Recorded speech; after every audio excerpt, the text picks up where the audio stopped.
Hello, hello, hello. This is chaos. Why is this giving me such a hard time? I can't see the chat. Isn't that annoying when technology stops working the way it's supposed to? Um, so here we are. I decided, you know what? Let's do a mock draft. Why not do a mock draft? But let's do it for the Jets and the 49ers. No reason. Just figured we could do it for the Jets and the 49ers, a mock draft. Um, so what I'm going to do is share my screen and I'm going to go through the mock draft. I might ask the chat for some advice, but I might not. I might just do this by myself, or I might just disagree and say, no, I'm not going to listen to you. I mean, you have to understand, some of you are the people who still believe we're going to get Lamar Jackson because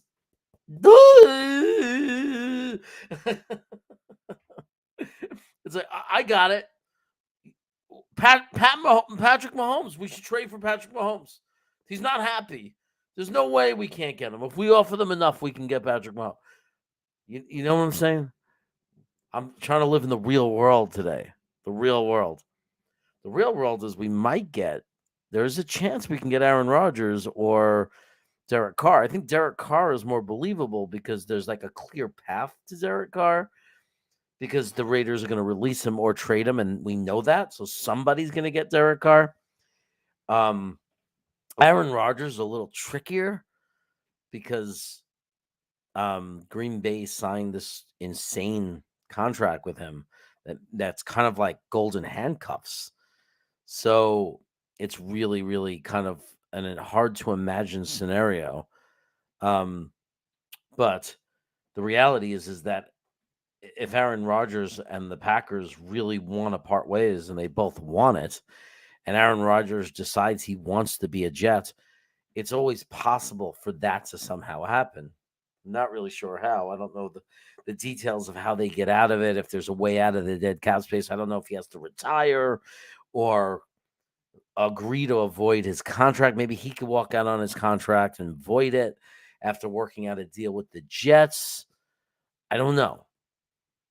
But there is a possibility, I guess. I mean, if Aaron Rodgers is going to play for a different NFL team next year, why not us?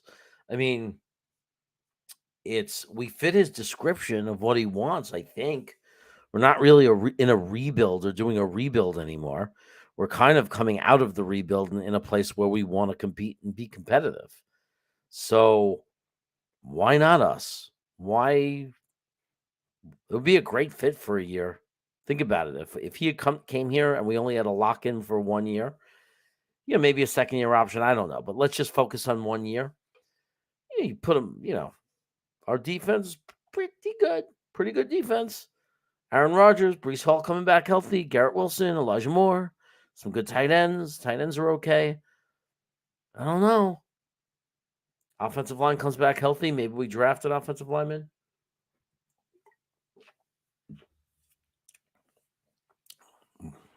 It's hard for me to imagine why we couldn't compete in that kind of scenario.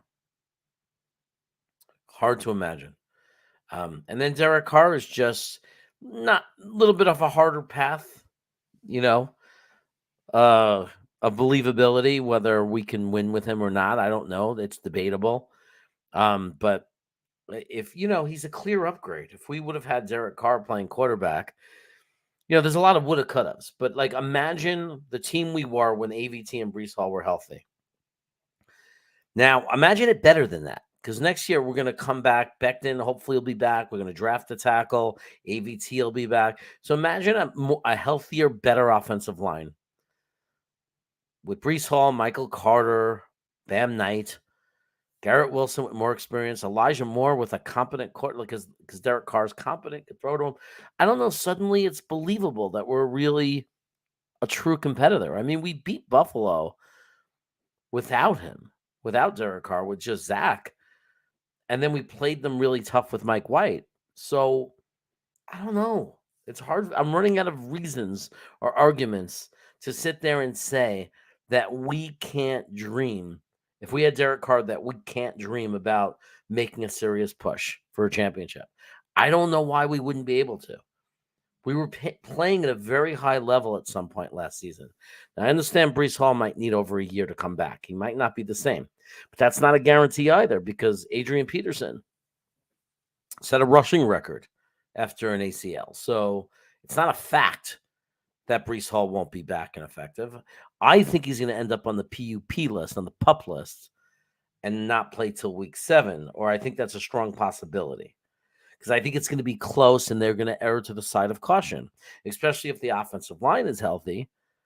We have Michael Carter. We have Bam Knight, James Robinson, Ty John. We have endless running backs.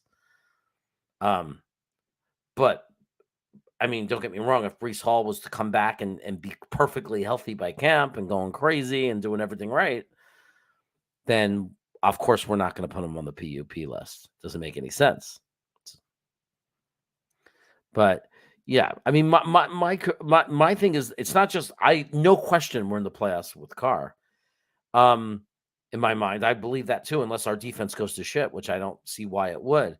But the question really is we're not. I mean, what's the future though? I've been a Jet fan for 40 years. I've been in the playoffs before, but when you lose in the playoffs, it's just as heartbreaking. Like I need a ring, I need a championship, a ring. More than just my wedding ring. I need the Lombardi trophy at MetLife. I need to see Woody Johnson accepting the Lombardi award with Saleh by his side. That's what I need to see.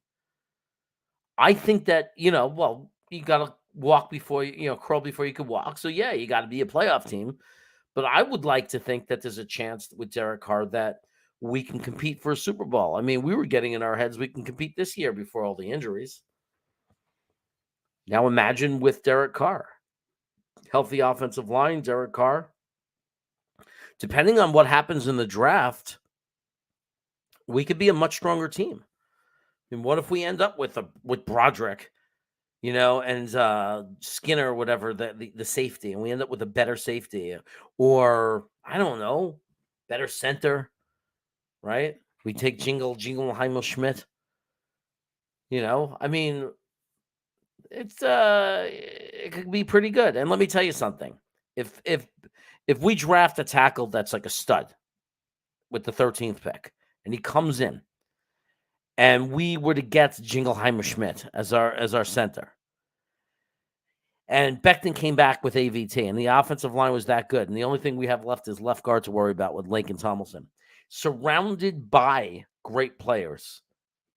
First of all, we might be able to hide because Laken Tomlinson wasn't a very below average guard, I don't think, and Tom C might correct me on that.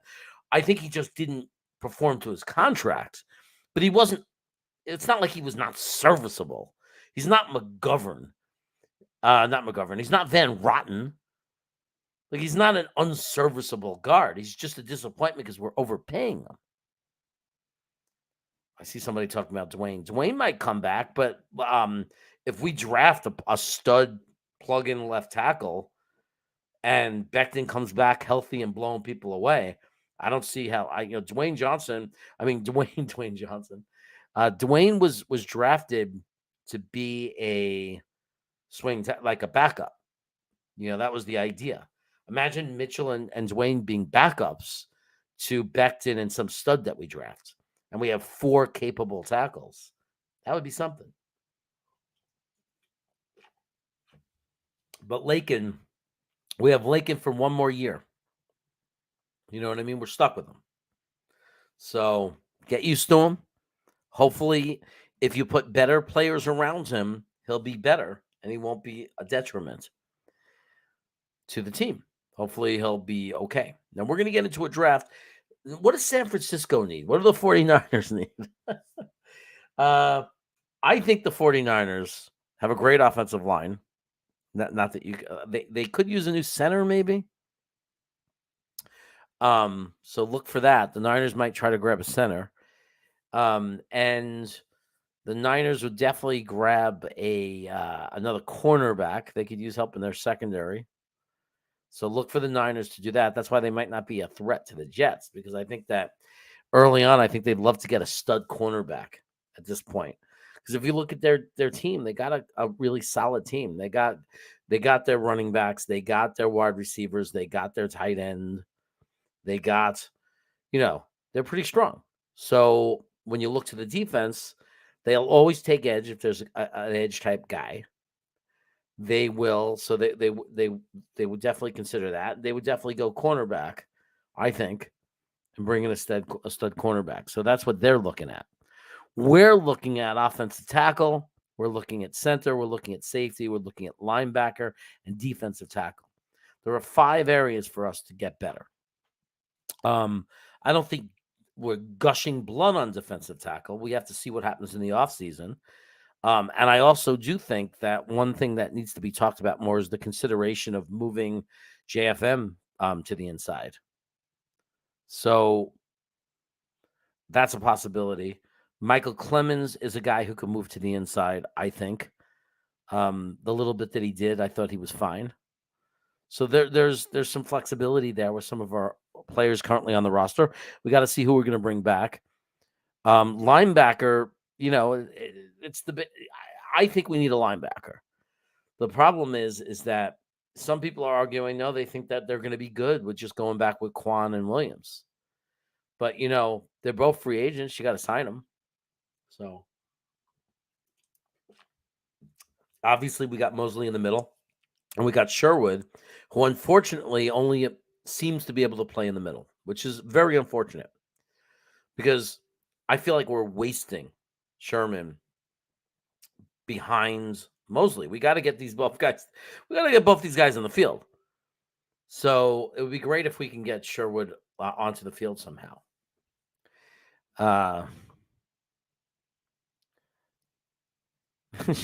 Not getting Anthony Richardson. I think that would be a crazy pick. Like, I mean, you want to roll the dice? Dude, I think that's a crazy pick to go for Anthony Richardson. Now we're just going to take a guy with a 50%. I mean, like, I know Josh Allen had accuracy, problems coming out of college. But that doesn't mean that any guy you take out of college with accuracy problems is going to become Josh Allen. I don't know. Richardson to me it's like rolling dice. I don't know if we could afford to roll dice again with the top pick on a quarterback. I just don't think we could do it. We'll know more at the time. I mean, if we lose out on everyone, if we lose out on everyone and we don't bring in a new quarterback at all, I guess we could start the possibility, the discussion that they might actually take a quarterback in the draft. Very hard to see that as a likely scenario, though. Very hard. Very hard when you plan on how you're going to build your team. And I think the Jets made it obvious they're going to spend money on a quarterback. Like, I think the Jets are going to go the route of money because they already went the route of draft pick with Zach Wilson. And they have a plan of building a team and building depth. And if you keep using up that high pick on quarterback, it really throws us back. Whereas if you get a Derek Carr or, I don't know, whatever they're going to end up doing at quarterback, then they can move forward with every other part of the team. I don't know. Richardson's a rare. I don't see a lot of people clamoring for him. I mean, it could be wrong. You never know who the stud's going to be. They laughed at the Giants when they took Daniel Jones. But I don't know. I don't know if that's realistic. Anyway, let's I don't know how you could be so sure. You're saying Richardson won't be. How could you know that? Nobody knows that. If you knew that, you'd be the GM. You'd be a GM. You'd be making a lot of money if you knew that. You know what I mean? I'm tired of pretending that I think people know what they're talking about. You don't know what you're talking about. You're some guy at home, just like me. We're schmucks. We don't know anything, dude. We'd be making money. Are you getting paid professionally to evaluate Richardson and say he could be a good quarterback? I mean, we're idiots with an opinion. You know what I mean? We don't know anything. Stop pretending you do. You don't know anything. I don't know anything. You don't know anything. It's rolling dice on quarterbacks. Okay, all the GMs in the NFL are not stupid. They actually have experience and get paid lots of money and have tons of scouts watching it. They're going through tons of numbers. They have tons more information than we do. If the Jets take Richardson, I'd say, hey, Mike Rowe, you might be onto something, because this top, not the scouting team and this, and all these guys picked Richardson. Maybe they're onto him. Maybe they, and even then, it's not a guarantee, though. It's not a guarantee, but you know what I mean? But it's just impossible to I don't understand why people think they know that a quarterback's going to be good out of the draft when the people that are getting paid millions of dollars to know don't know. I mean, we just don't know. That's the thing about a draft. It's rolling dice. You don't know. You just don't know. There's no way to know. We thought that it was a strong draft class. Mac Jones, people are talking like New England needs a quarterback again. So that's Trevor Lawrence took a couple of years. He's coming along, but he was the guy. He was that one guy that you knew. He was the guy. But Zach, Trey Lawrence, not looking good. Not looking good for any of these guys. All these different guys that came out. Justin Fields, we still have to see, but he's not looking like a passing quarterback. Right now, if it wasn't for his running ability, people would be calling him a bust. His numbers are as bad as Zach's passing-wise in some ways. But he could run. I mean, he's dangerous that way. But let me tell you something. Chicago didn't pick him and trade up for him just for him to be a running back that plays behind center. They're trying to develop that kid into, more like of a Lamar, a guy who could also be a passing quarterback. And he was very accurate in college, Justin Fields. So believe me, they didn't draft him to just be a running quarterback that's an average or below average passer. They drafted Justin Fields with the hopes that he's going to be a very good quarterback that happens to also be an elite running back. They're going for that dream player that's going to alter their franchise. So that draft didn't go very well. So, but quarterbacks are a crapshoot. That's all it is. Yep, it's a crapshoot. That's the one thing I learned. If I learned anything watching football for over 40 years, the number one thing I learned is when you draft a quarterback, it's a crapshoot.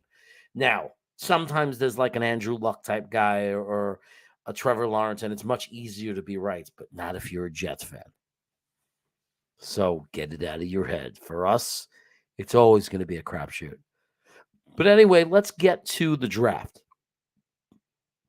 Let's get to the draft. It says present now. They try to be all fancy. I'm going to share screen. We're going to say mock draft. I hope you guys could see. I hope you're able to see it. Let's try to make the screen as big as I can. They're really screwing me over, YouTube, with the chat because they're making me have to scroll down and not see the screen. Okay. What I'm going to do is when I start the draft, I'm going to try to zoom in so that I'm going to make it bigger for you guys. So here we go. We're going to do this draft. And we're off. People are disappearing off the board. Oh, look at that. Anthony Richardson went to Washington this time. A lot of times they have him going to Atlanta. And right off the bat, we have a trade offer. Kansas City is offering us, pick number 30. They'll upgrade our 141 to 62, and they'll give us their first round pick next year. I'm not feeling it. 34, too far back. Although look at the haul they're offering us. Arizona's first round pick, you shouldn't scarf at it. You know what I mean? You shouldn't scarf at Arizona first round pick, because that first round pick, I mean, Arizona, if you ask me, they're going to stink next year. All right? They're going to win 4 or 5 games, tops. So we're looking at a top 10 pick here for next year. Extra top 10 pick. And we get a 66 pick. We get a early third round pick here. I don't know, man. This is a good trade offer. It's really good. But that's very far back, 34. And the Raiders, my God, they really want us to go far back. That doesn't make sense because this is not as good a deal as the Arizona trade. Man, it's tough. You know what? We're going to tell them all to kick tires. And we're going to look and see who's available. Bijan Robinson, running back. We're not going to take him. Look at these cornerbacks. We just don't need. But, man, there's a lot of good cornerbacks in this year's draft, and there was a lot last year. So here's where it gets interesting. When we start seeing names like Brian Branch, because that would be just an amazing pick for the Jets. I forgot to take the Niners, so I can't draft for the Niners. Darn it. I meant to do both teams. We'll just track who they pick. The other guy, it's going to be one of two guys, right? It's going to be Skoronski or it's going to be Brian Branch. Brian Branch is a game-changing safety. Okay? Game changer, but the need is for offensive tackle cannot be overstated. I mean, we can make our defense as good as we want. If we can't build an offensive line, we're always going to have the same result. We're going to be cursing and yelling because we can't score touchdowns. We need to build a wall. Let me tell you something about Peter Skoronski. Peter Skoronski is known to be a pass-blocking tackle, meaning he's not just, he's good and adequate at run blocking. He's fine. But the reality is he is the best tackle coming out of the draft at defending, at pass protection. So I like it. You know what I mean? And if Max Mitchell turns out to be great and Becton is great, this guy can move to guard for Lakin after next year. So, it's a great pick. Now, I love Brian Branch. We'll be talking about him on Sunday night at 9 p.m. Eastern. We'll be talking about Brian Branch and all the other safeties. Now, one of the things I think you're going to learn Sunday night, as much as Brian Branch would be incredible, as much as it would be incredible, and he would, believe me, as good as our defense was last year, significantly better with Brian Branch. You can't, this is a game-changing type player. Big plays, the whole thing. Ball hawker, creates turnovers. But I will say I think that the back, the second and third round, fourth round, is a lot juicier as far as at least offering safeties that could contribute to our team and be decent safeties. Whereas it's harder in tackle because once you get off the top top four tackles, there's a drop-off, as we learned last week from Dom C. So I'm going to go for Peter Skoronski. And I know it's not as sexy as taking Brian Branch. I know it's not.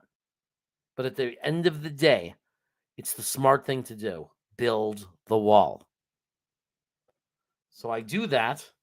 And we watch players go. Oh, Sikiaki is gone. Defensive tackle. Okay, so now we have pick number 43. New England wants us to drop back to 46, and all they're offering for it is the next year's 7th round pick. You know what New England could do, right? You know what they can do. I don't have to say it. Now, Philly wants us to go down 4 spots, and we can upgrade our pick by 40 picks at the end of the draft. Let me look at who's there, who I think Philly's going to take. I think Philly's going to take Michael Mayer, right? That's why they're all antsy to get up there. We could have linebacker Drew Sanders. I'm not interested in Gervin Dexter. Oh, John Michael Schmitz. I don't think they're going to take John Michael Schmitz. I don't think that's why they want to trade up. But we're risking that. So I'm going to, let me look at that. We're trading back to 47. I think it's scary. We could lose our guy. But I want to do at least one trade. And this will make our next, that 172 be a lot more interesting if it's 131. I'm going to accept it. I think our guy's still going to be there. Okay. They want us to, I can't do that trade. No way. No way. What are they, crazy? I'm not doing those trades. Okay. So look who's there. He's still there. You guys want a center for the next 10 years? I'd rather have that than defensive tackle. right? Now, there is Jordan Battle, but again, I think there are other safeties further down that we can get in the third round. That's where I really want to turn my attention towards safety. I know I know you want a linebacker. I want linebackers too. The problem is where is the linebacker going to play? Because we got Mosley taken up the middle and we got Sherwood stuck behind them. And I just don't know what we're going to do. Because we really need a safety. But you know what? This guy would be our center, plug and play. We're going to know so much more after free agency because if we don't re-sign McGovern and he leaves, then we know we have to take Schmitz. Like if there's no McGovern, it's a fact. We have no choice. We have to take John Michael Schmitz because we don't just need a center. We need a plug and play center. John Michael Schmitz is a plug and play center. And I know that Jordan Battle's good, but I think there are other safeties that can help our team. And you know what? Our defense wasn't the problem this year. It was our offense, specifically outside of quarterback, which we're not going to solve in this draft. Offensive line. So we're going to take our center and we're going to lock that down. We are going to lock that down. And now it comes back to us.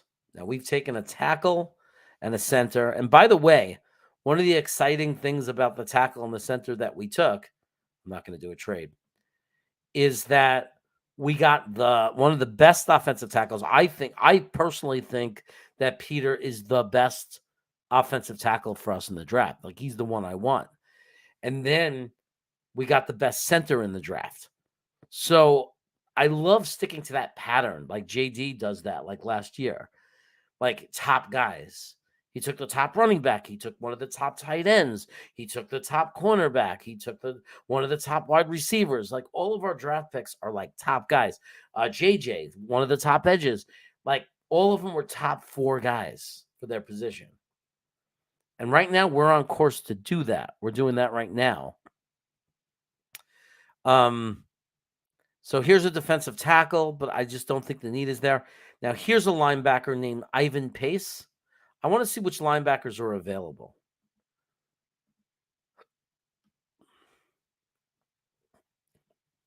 Oh, Papoy is not there anymore. That's a bummer. DeMarvion Overshone is really good. I like Servosia Dennis. Dorian Williams is a guy I've picked up multiple times in drafts. But look at the drop-off. I think that we have to grab Ivan Pace here. Look at that drop-off. 76 ranked. See, if we go for safety, we can get that later. And I like Troy Dean. I liked Jamie Robinson. I like Trey Dean. Like, there are guys here. I think Rashad is. I mean, Dom C will fill us in. But this is what I mean. There are guys in the 100 to 130 range that are very doable at safety. We're going to find that out. So I'm going to go back to linebacker. And I'm going to say, I love Cincinnati. I love players coming out of Cincinnati.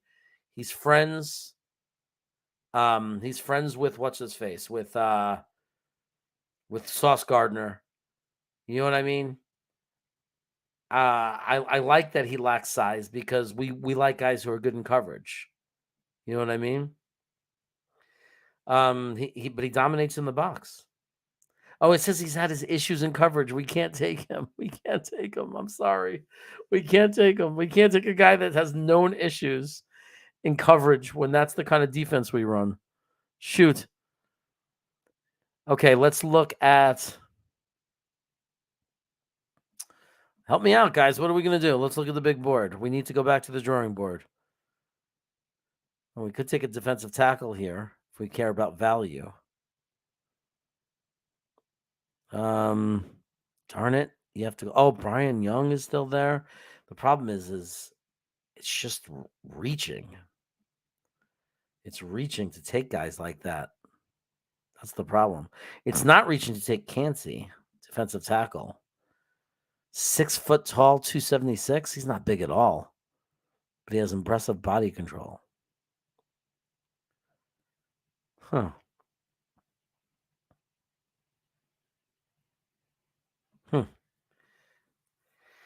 We can go safety, but we're gonna be reaching. I'd really rather take a safety with 110 because that's about the right place to grab a safety is 110 at this point. Right now it's reaching. We're going to end up taking a guy that we can get. Like if you scroll down, look how far down we're going for safety. I mean, it doesn't make sense. We're not getting to safeties until around 110. Like we can get these guys when we pick later. So I really got myself into a little bit of a pickle.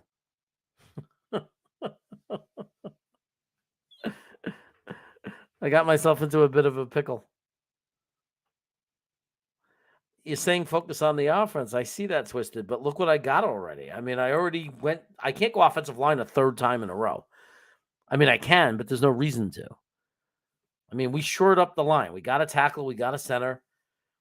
If we sign McGovern for any amount of money, he's a backup guard right there. If he's still on the team, which I doubt he would be. Man, I like Warren McClendon from Georgia. I do. And there's Blake Freeland. These are good guys. Matthew Bergeron. These are good guys. These are top 10 on Dom C's list guys. Man, I can't believe there's no other linebacker. Let's look at the linebacker list. Well, we can grab DeMarvion Overshown. He's popular. I don't know if that's a Dom C. Where are you when I need you? Huh. I'm going to grab him. Look, let's read about him. I like it because, look, he's only 220. He's our kind of guy. He stands out amongst his counterparts. Long, rangy frame. 6'4". This is a pass defender, guys. Shows up in multiple phases. Length gives him immense disruption potential when stalking the backfield. He can lurk in the second level. I like that. I like guys who lurk. He could lurk. Rise up to snatch intermediate passes. Ball skills to make plays at the catch point. He's athletic. He's explosive. I like this guy. 6'4", 220. I like that. A big, tall, lanky linebacker. Fits our system really well. I know that Ivan Pace Jr. is ranked really hot, much higher than him, but the reality is that guy is described as the opposite of what we like. You know, I'm twisted. I don't got time to trade down. You know how long it takes in this thing to trade down? I'll be sitting here for 2 hours, like making offers and stuff. Got Green Bean showing coming back. We got a Green Bean show coming up in 40 minutes. I don't got time for that. Just taking over shown. Boom. Now watch. We'll get the safety now. Maggots. Okay. Nope. Here we go. Where's our safeties? Now all the linebackers here. So, oh no, that's because I have that selected. Wait a second. Okay. Who's on the? Trey Dean is still there. I like it. Now, Dom C might like Ronnie Hickman better. I'm not really sure. I like Trey Dean. I could swear Dom C mentioned him. I guess we're going to learn more. We're going to find out if I'm right on Sunday. But let's take our safety, guys. Take our safety. Now we're getting down to pick 131. We can start looking at tackle. We could double up on safety. Nothing wrong with that. I keep saying that name, Trey Palmer from Nebraska, wide receiver. I think he's a small, quick little guy. He's a little squirrely little guy. Oh, no, he's 6'4", 280. He's big. He's a beast. Although it doesn't have lower body strength to break arm tackles, he has short area elusiveness to restrict defense. He's a big-bodied receiver. We're going to lose Corey Davis. Is this the replacement? Bubble screens. Oh, he's a punt returner, kick returner. He does special teams. I think we're going to, if we don't sign Corey Davis, we are going to need a wide receiver. We are going to have to stick someone in there. So Dom C, I see in the chat, he has both the guys I picked in his top 10. So I'm not doing bad. I'm not doing bad. I like how if Twisted doesn't agree with you, he has to insult you because he, again, another person who thinks he's smarter than everybody else. It's like, you don't know. Like, you don't know. You're not a GM, so why are you pretending you are? Why are you pretending you know? You watch college football, you watch every game, and you know all these players? Or are you just talking out of your asshole? I mean, it's like, come on, man. Like, give me a break. It's an insult because Rex was the worst drafter ever. That's why it's an insult. Rex Ryan was able to draft a football, was able to coach. He was the worst. He destroyed the Jets when in his time. When Rex was the coach, that's when it went to crap as far as drafts. We didn't bring in any new guys. That's why we sucked after 2011 because we weren't bringing any guys. That's why. Oh, because we aren't trading. Well, that's just this draft. I mean, I usually trade. I do. I usually trade. All right. So who did we get? Who do we need? We got an offensive tackle. We got a center. We got a linebacker. We got a safety. We could use a big, fat, run-stopping defensive tackle. I think we could use a wide receiver. Like, I don't see there's anything wrong with getting a wide receiver. I do. I think people are thinking we're good. I don't know why. If we don't sign Corey Davis, I know you're not insulting me. I didn't think you were insulting me. I thought you were insulting the draft. So I was just saying, what do you know? I don't take it personally that you're insulting me. I thought you were insulting the draft. I thought I'm doing pretty good. Dom C says I got the number 9 guy. I like that he has Overshown as his number 8 above pace because that's what I just did. And I did that without looking at his draft guide. So you see how me and Dom C are on the same page sometimes? Doesn't happen all the time. Anyway, what do you guys? Okay, so the reason I don't think they're signing Corey Davis is because Corey Davis would cost like 12 and a half, 13 million. And I don't think Corey Davis is worth 13 million. The 2 years we had him, he's missed 5 or 6 games or something like that each year. Like he's missed real time. And he drops a lot of passes. So I really don't see Corey Davis as part of the plan. Now, could Trey Palmer step up in his place? I don't know. Kid's coming out of Nebraska. You know? Yeah, I'm going to go for a quarterback in the last round. That's what I've been doing. But there's no value for it here.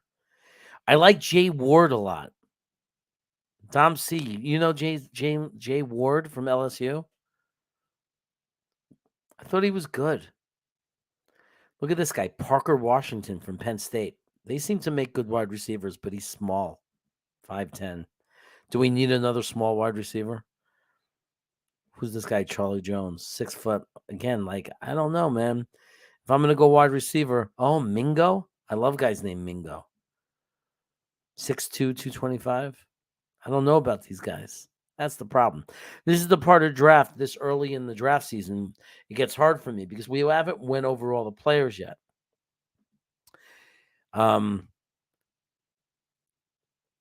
These are the quarterbacks that are left. The only quarterback left on this list that I have any interest in, and I think we can get him later, is Dorian Thompson-Robinson out of UCLA. He's very good. He's like a baby Lamar. He's like a baby Lamar. He has great mobility. Has an above average arm. It says it right there. So he could throw with velocity. He could throw at different angles. I mean, you take a shot at them. I mean, they're all freaking. It's like a crapshoot. It's just throwing darts at a board with quarterback. So you may as well just throw the dart at the board with the kid. And if he hits, great. And if he doesn't, then it cost us a 5th round pick. Hooker's already gone. If we want Hooker, you got to take him in the 3rd round if he's there. So my rule with Hooker is if it's 3rd round, I won't be mad if the Jets take him. If it's 3rd round, we better not take him any higher than that. Parker Washington. Is that a quarterback? No.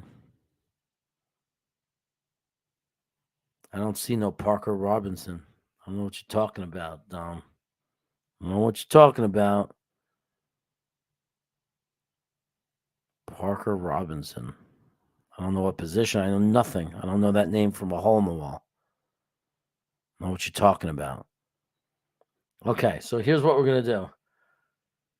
It's a calculated risk. Yeah, it's a calculated risk, but I mean, I'm saying it's a crapshoot in whether a quarterback is going to work out. You know what I mean? Like, there's a million quarterbacks we would have named last year that were better than Brock Purdy. Not one person mentioned his name ever, right? But he's looking good and better than almost any quarterback in the draft from last year. I mean, explain it. Crapshoot. that's what it is. You just don't know. I don't. Is there maybe there's a few GMs that know because they seem to get it right more than once. They seem to be able to draft quarterbacks repeatedly. I don't know. Tanner McGee, unfortunately, is not there. He's a smart kid out of Stanford. Played on a very weak team, very poor team. If Stanford was better and they were like the old days, you go back to the team Andrew Luck had. Maybe he's a guy we're all talking about. So I'm not against taking him. I just don't know, like, at what point of the draft. I'm just going to say, let's assume that we're just going to grab Trey Palmer here. And then the Jets will get you all excited about him. You know how they love to build their guys up. We're a big guy. Blah, blah, blah, blah. The next thing you know, we're all screaming is going to be all pro. So here's 140. Jamie Robinson is great value here. Get another safety. But we could look at quarterback. Let me see. When's our next pick? This is our last pick, so let's just grab a quarterback. Make you guys happy. I'll do it your way. Quarterback, and he's still there. Dorian Thompson-Robinson. There you go. Unleash wants another safety. I got a safety, though. I don't know how Dom C feels about the safety. Parker Washington is excellent, in my opinion. What was he? Okay. So here we go. Let's look at this draft, this horrible draft that I just put together that you guys will put me down for forever. Peter Skoronski at tackle. Right there, I made our team better. Chaos made our team better with that pick. Right there, we got a guy who can block and protect the quarterback. Becton comes back. You got Peter and Mackay on both sides, right and left side, anchoring it down, baby. If Becton doesn't work out, we got Max Mitchell competing with Dwayne Brown if Dwayne Brown comes back. At center, John Michael Schmitz. You guys want to know about him? Ooh, 6'4", 320. He can get outside off the snap. Lateral. Not only can the Minnesota center get outside on the one tech off the snap, but he can also give himself enough space to flip his hips. His lateral burst. He has lateral burst. You know how excited Dom C gets when he watches that kind of stuff? He jumps out of his chair, screaming it. Lateral burst. And then what did I do? I'll tell you what I did. After getting those two guys and shoring up our offensive line, I decided it was time to get a linebacker. So I went and got the Marvian Overshown, the number 8th ranked linebacker on Dom C's board. He's fast. He's disruptive. He'll help us.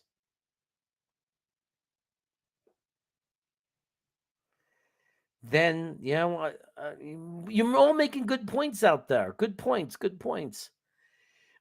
Trey Dean. I got to hear Dom C's take on him. I always take him. I don't know why. Every draft I'm taking Trey Dean. I don't know nearly enough about him.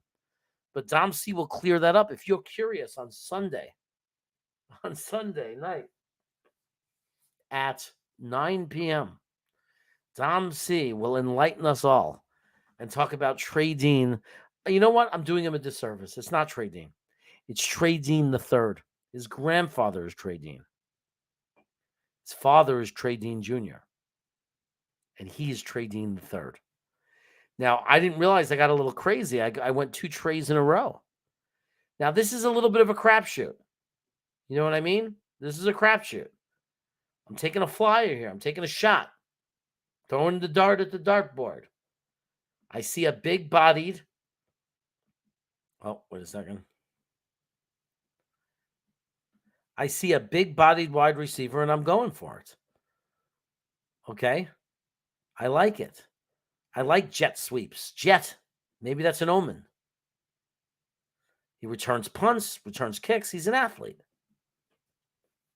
I like wide receivers that do everything in college, and they come out. They have a lot of different ways to make the team and add value. And then we get Dorian Thompson-Robinson. Throws with velocity. Yeah, Twisted. He's a big boy. Big boy. A big boy. 286 He's a big body guy. Big and thick. Maybe we turn him into a tight end and he can go to the Giants and play for them. We're good at doing that. We'll convert him to a tight end and then let him go and he'll help the Giants.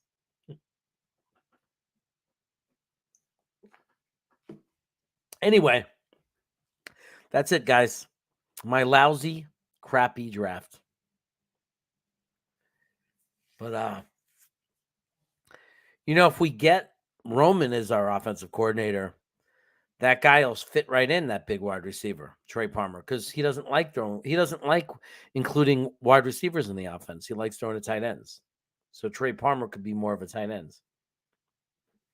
Let me zoom this back in. Look at you guys just hang out here, even as I babble to myself. It's amazing. Stop sharing. Close. All right, here we go. So, what do you guys rate that draft? Now, keep in mind, we're only up to 2.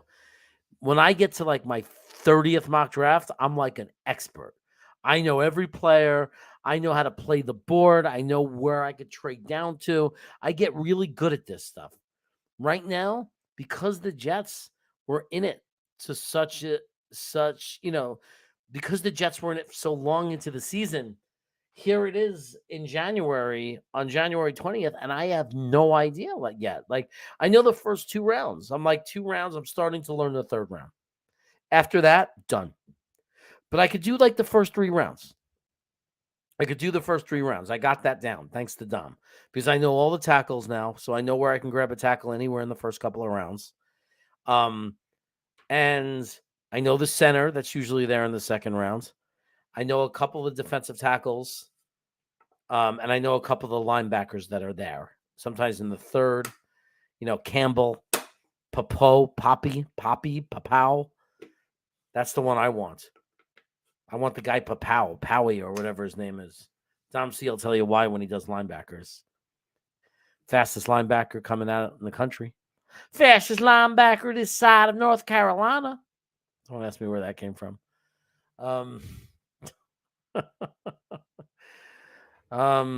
So anyway, that was the 2nd draft.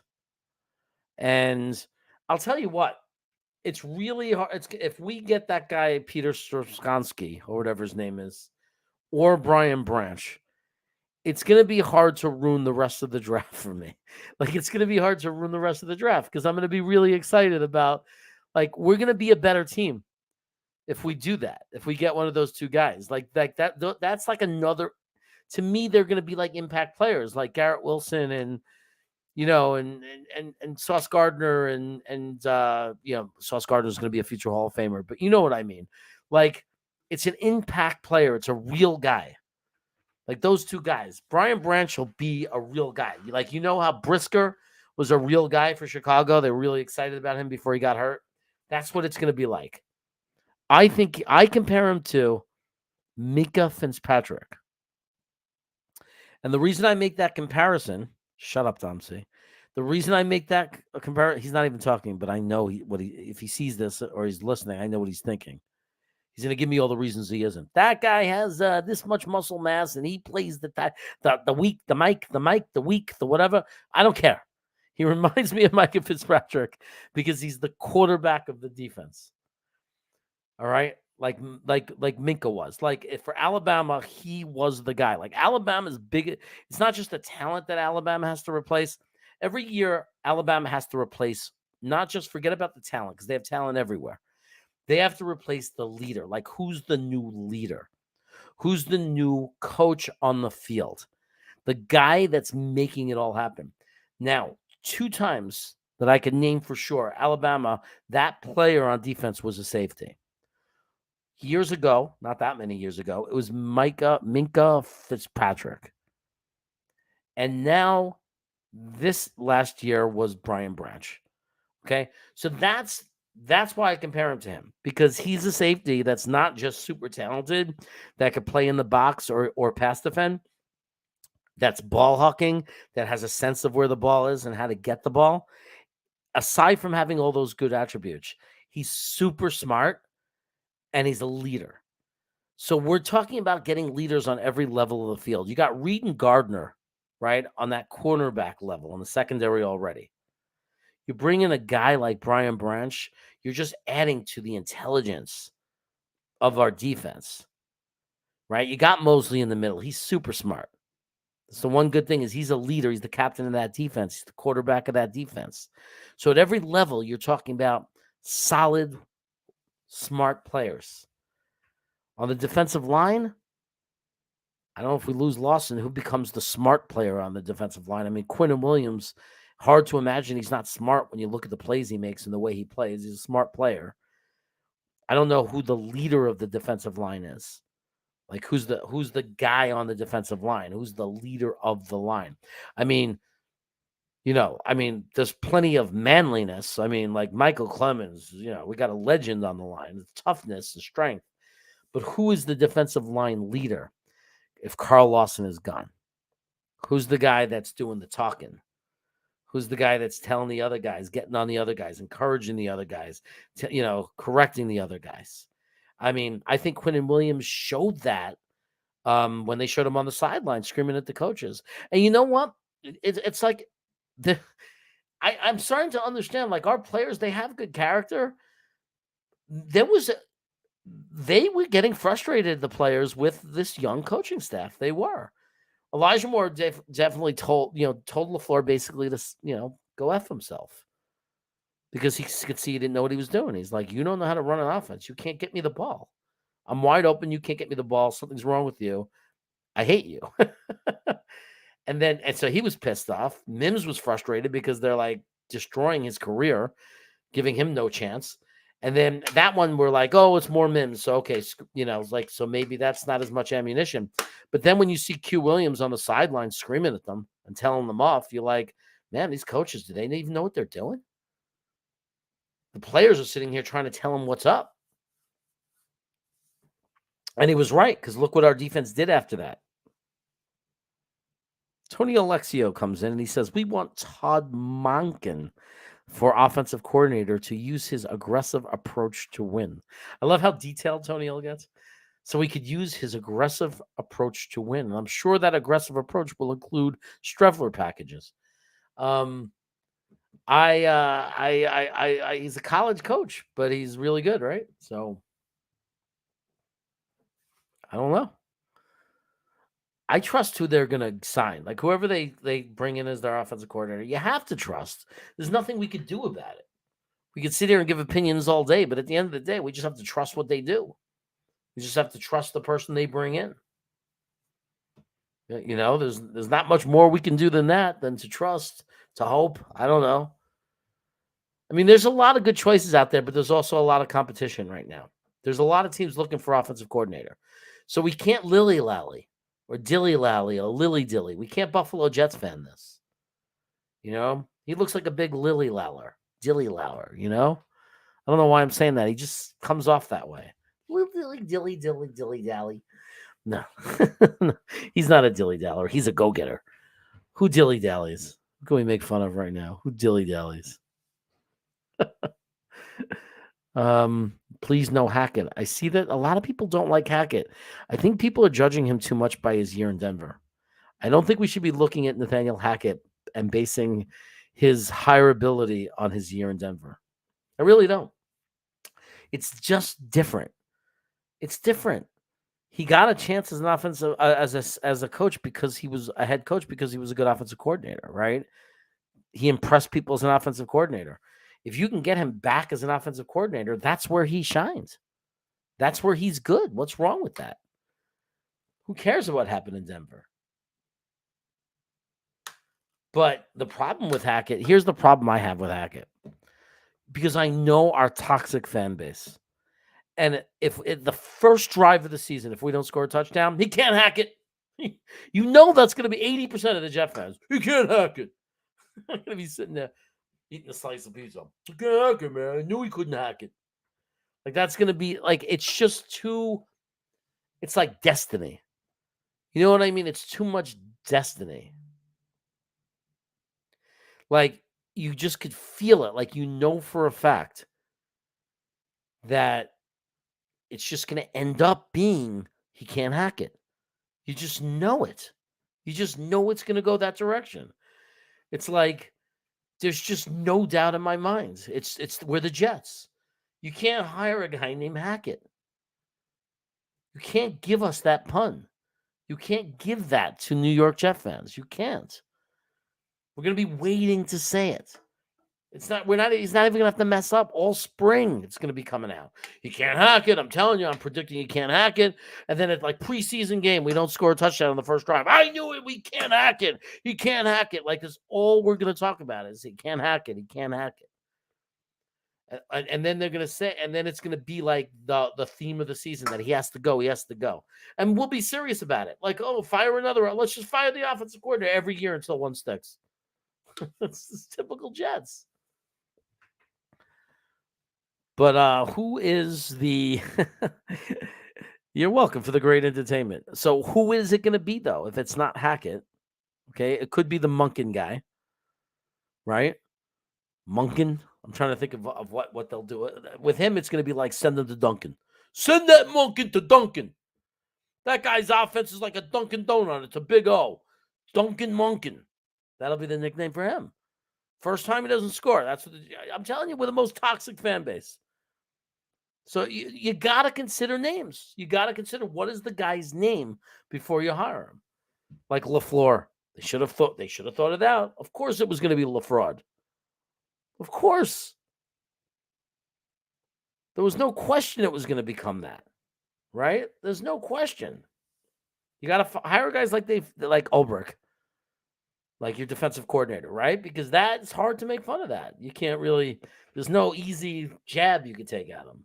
All you do is just yell at him. You piece of garbage. Fire that piece of crap defensive coordinator. But there's no way to make fun of his name. It helps. Yeah. Yeah, so Monken will be Monkey. Get that Monken out of there, Monkey. I don't know, because that can get racist. I don't know what race he is. Is Monken what? Is he a white man or African American? Because then you can't do Monkey, because that's going to become too racist. And I think even Jet fans won't go there and shouldn't. So, because you know what I mean? You got to be careful about that kind of thing. So if he's white, you can, because then it's clearly on his name. You got to consider stuff like that. We're be sensitive. Get religious and get a monk. Yeah, that's one way to go. It's on Monken. I thought, what would a pumpkin Monken? Monken puts up a pumpkin. It's like throw a pumpkin at him. Monken pie. Turn him into Monken pie. Okay, well, if he's white, then we can call him Monkey. Monkey Monken.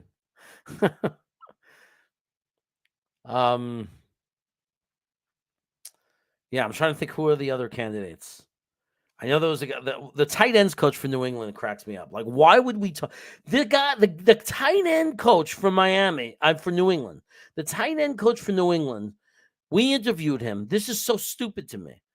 For offensive coordinator, he couldn't be the offensive coordinator for New England. They picked Mike Patricia over him, or Patricia. They picked the freaking defensive coach. They picked that joke of a coach as their offensive coordinator, and we're going to come in and make that guy our offensive coordinator. I don't even understand it. Like, get the hell out of here. We're not hiring the New England tight end coach. What kind of crap is that? We need a guy with experience. Well, it's not going to be Bevel, which is okay, because we would have called him the devil If it was Bevel, he would have been like, he'd be like, that foosball coach, devil, Bevel, devil, he ain't play foosball with the devil. My son not gonna spend all that time on the foosball.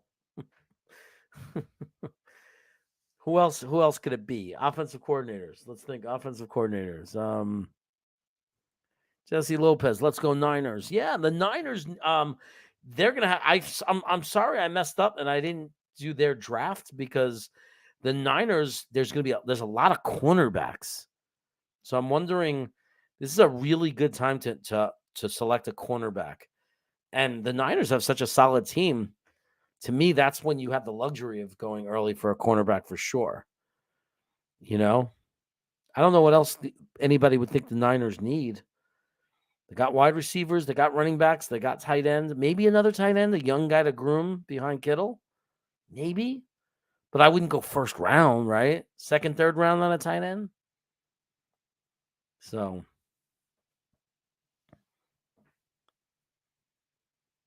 Twisted 10 is total. What's going on with Daniel Meehan? Daniel Meehan. How many other teams beside the Jets and Pats are currently looking for an OC? Yeah, it's a lot, man. Because now it's Baltimore. It's Baltimore, the Patriots, the Jets, Tampa Bay. Hold on, there's more.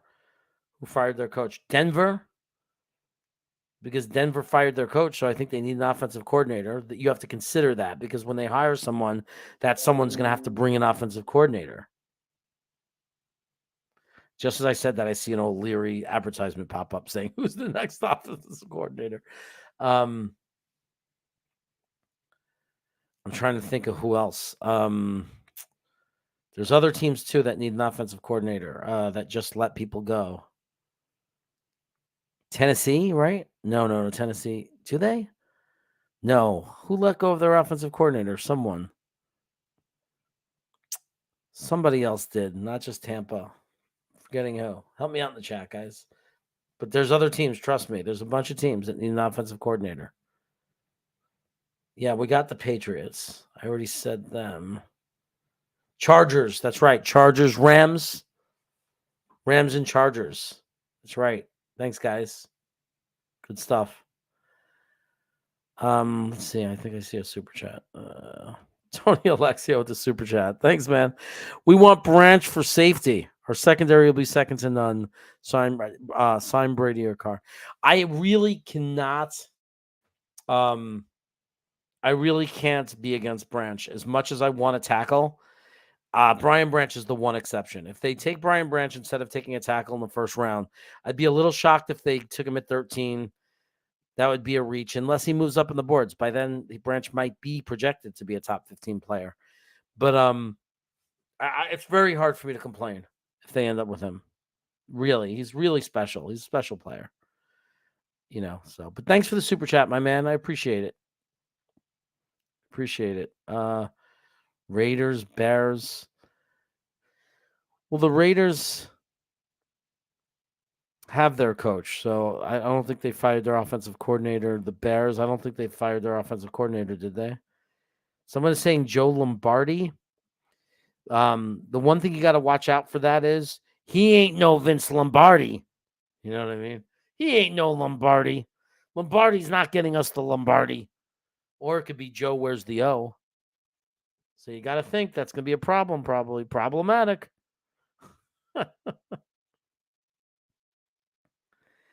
Yeah, I was thinking more Mika Fitzpatrick, but Ronnie Lott, that works for me. I wouldn't complain about that comparison at all. I love him, man. I love him. I watched that last bowl game specifically to see him play, and he did not disappoint. He's a ball hawk, man. We want turnovers. We want more turnovers. Brian Branch. There you go. He's a turnover maker, man. He's going to get us the ball. Remember for that movie, Get Us the Ball. Oh, you want the ball? Get us the ball. Get us the ball. I'll get you the ball. I got you the ball. Remember that? The Replacements? Okay. Patricia Hard, no, if he was good, Cheatriots would have him. The Cheatriots.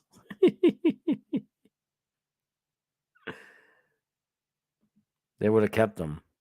Patricia's a defensive coach. The fact that sometimes the people like to because Belichick has it in his head. I'm a good offensive minded guy. And the argument is that if you understand defense, you can very easily flip over and understand offense.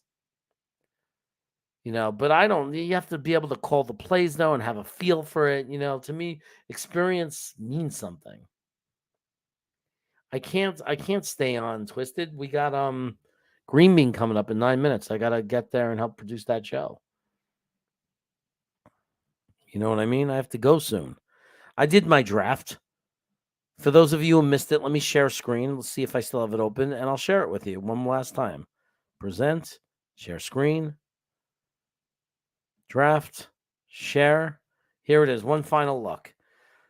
I admit that I stink. It's only 2.0. It's very early. I'm going to learn more. Right now, like I said, I only got the two first rounds, the two first and second round down.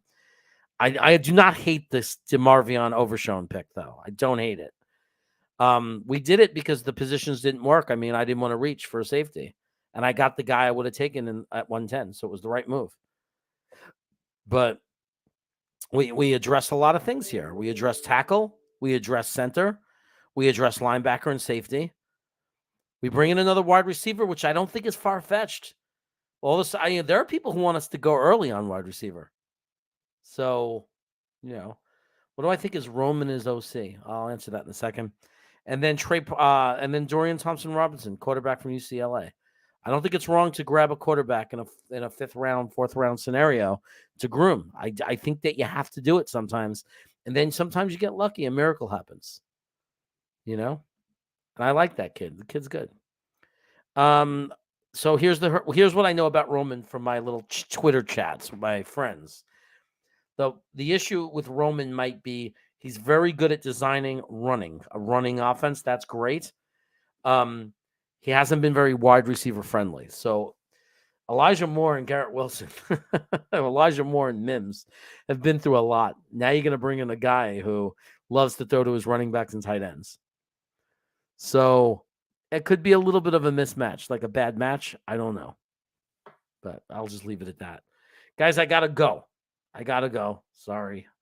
Go to Green Bean Thursday, thick of it. It's about to start.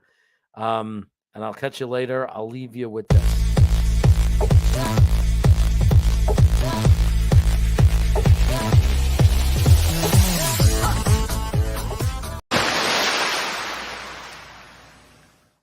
We are live. We got Harry W. We got Richie from Jets Media, Matt O'Leary, Iowa Jets fan, we're in the house. We got Dom C in the house. We got Steve, live, CEO of the Jet Lounge. So I knew I'd get rich on my channel. Let's see what's going on. Yeah, there we go. Let's go. Jets by 1 million today. Yeah.